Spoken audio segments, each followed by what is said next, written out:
कि किस प्रकार नागपाश में मेघनाद के द्वारा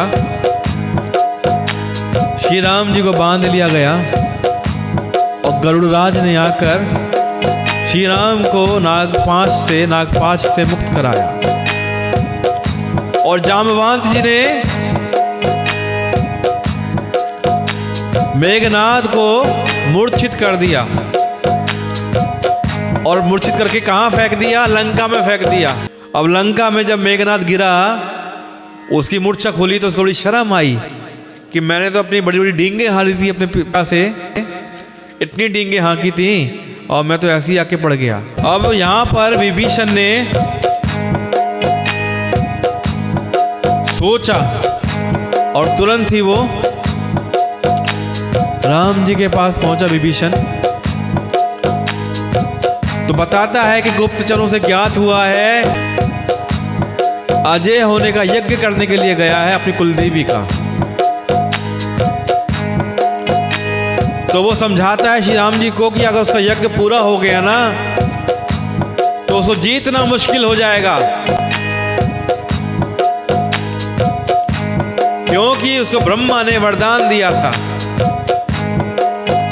क्या घटना है मैं आपको समझाता हूं। एक बार ये जो मेघनाद है ना, ये बहुत मायावी है, माया करके युद्ध करता है और कहीं भी किसी भी युद्ध को जीत लेता है। तो एक बार देवराज इंद्र ने रावण को बंदी बना लिया और बंदी बनाकर अपने रथ में बांधकर वो रावण को ले जाने लगा। मेघनाद अदृश्य होकर जाता है, अपने पिता को वहां से छुड़ा लेता है और इंद्र को बंदी बनाकर अपने पास ले आता है। अब जब देवराज इंद्र को बंदी बना लिया तो पूरा देवलोक परेशान हो गया, सारे काम ठप पड़ने लगे। ऐसे में स्वयं ब्रह्मा जी मेघनाद के पास पहुंचे और मेघनाद से इंद्र को छोड़ने के लिए याचना करी। तो मेघनाद ने कहा कि जब ब्रह्मा जी आप स्वयं आए हैं तो मैं आपकी बात को टाल नहीं सकता, लेकिन इसके उपलक्ष्य में, इसके बदले में मुझे क्या मिलेगा? तो ब्रह्मा जी ने मेघनाद से वरदान मांगने को कहा। तो मेघनाद कहता है मुझे अमर होने का वरदान दीजिए। तो ब्रह्मा जी ने कहा अमर होने का वरदान तो भैया मैं नहीं दे सकता। हाँ, एक काम कर सकता हूं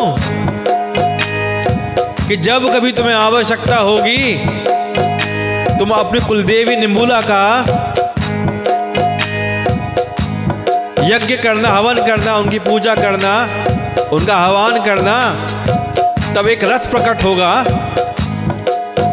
उस रथ में अगर तुम युद्ध करोगे तो कोई तुम्हें मार नहीं पाएगा, कोई तुम्हें युद्ध नहीं जीत पाएगा। जब तक तुम उस रथ में रहोगे तुम्हें कोई नहीं मार पाएगा। और साथ ही मैं तुम्हें एक अस्त्र देता हूं, ब्रह्मश्री। तो यही बात विभीषण जी ने श्री राम को बताई कि अगर वो इस यज्ञ को कर लेगा तो उसको रथ मिल जाएगा, जिसके बाद उसको जीतना मुश्किल हो जाएगा, फिर उसे कोई नहीं जीत पाएगा, क्योंकि उसको ब्रह्मा जी का वरदान है कि अगर वो रथ में चला गया तो उसे कोई नहीं मार पाएगा। फिर बनेगा कैसे? तो ब्रह्मा जी ने ये भी कहा था कि जब तुम अनुष्ठान करोगे अपने कुलदेवी का, उस समय कोई आकर उस यज्ञ का विध्वंस कर देता है, नाश कर देता है, तो वही दुश्मन तुम्हारा मृत्यु का कारण बनेगा। तो विभीषण जी कहते हैं कि हे अतुलनीय बलवान उदार प्रभु, देवताओं को सताने वाला दुष्ट मायावी मेघनाद अपवित्र यज्ञ कर रहा है।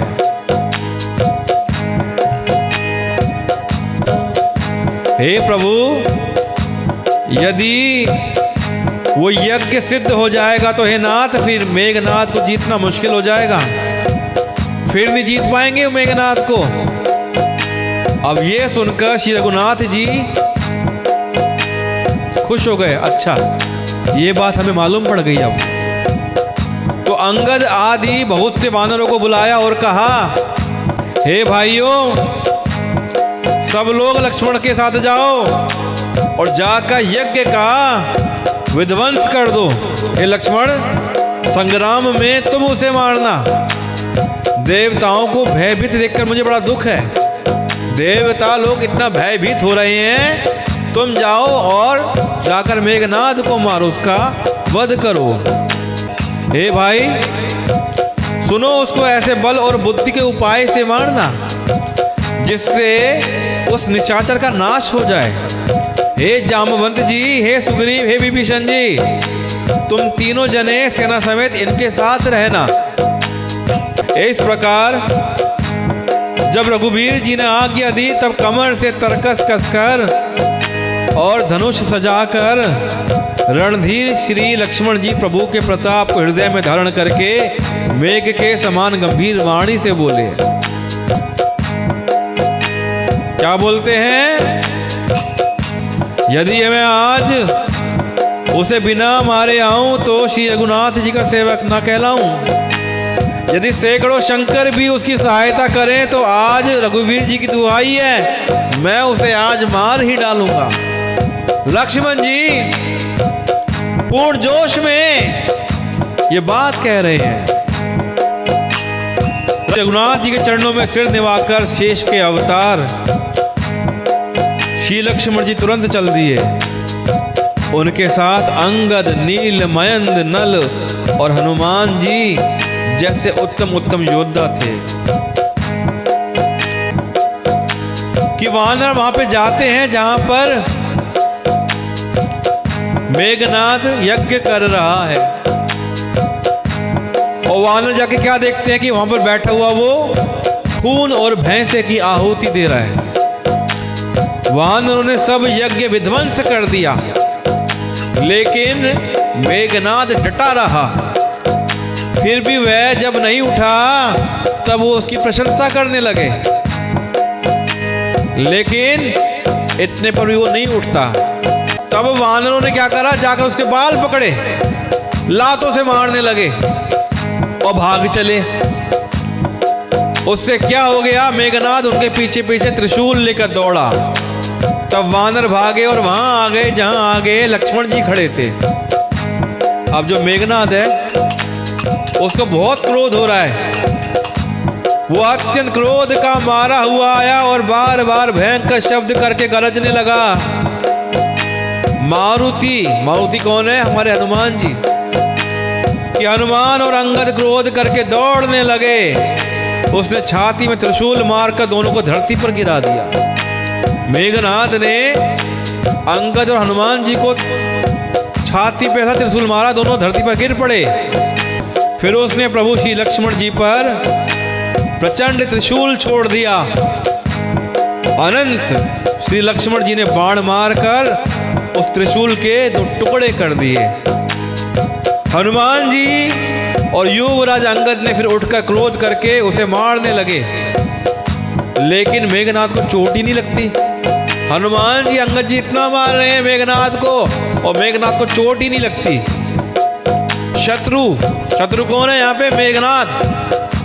कि मेघनाद मारे नहीं मरता, यह देखकर जब वीर लौटे तब वह घोर चिंगाड़ करके दौड़ा, जोर से गरजा। उसे कृतकाल की तरह आता देखकर लक्ष्मण जी ने भयानक बाण छोड़ दिए कि शत्रु मेघनाद मारे नहीं मरता है। तो लक्ष्मण जी ने भयानक भयानक बाण छोड़े।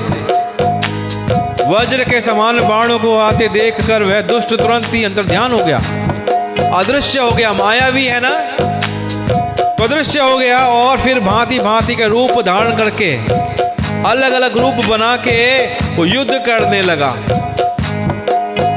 अब छलावा करके युद्ध कर रहा है। वह कभी प्रकट होता था तो कभी छिप जाता था। शत्रु को पराजित ना होता देखकर वानर डर गए कि ये कैसा शत्रु है, ये तो पराजित ही नहीं हो रहा है। तब सर्पराज शेष जी, शेष जी किसको कहते हैं पता है आपको? सर्पराज श्री लक्ष्मण जी को, कि लक्ष्मण जी शेषनाग का अवतार कहे जाते हैं। कि तब सर्पराज शेष जी बहुत ही क्रोधित हुए।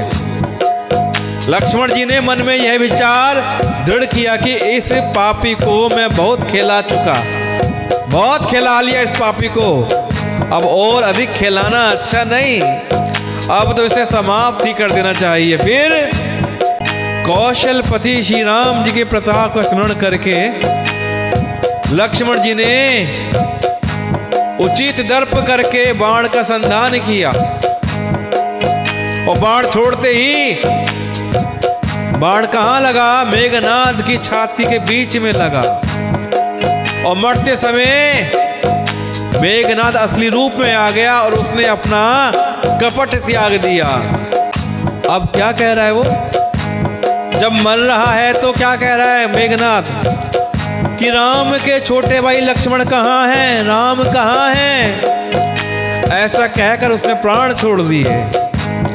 अंगद और हनुमान कहने लगे, तेरी माता धन्य है जो तू लक्ष्मण जी के हाथों मरा और मरते समय श्री राम लक्ष्मण को स्मरण करके तूने उनके नामों का उच्चारण किया। तो मरते समय मेघनाद ने श्री राम के और लक्ष्मण के नामों का उच्चारण किया, जिससे उसका मरण धन्य हो गया।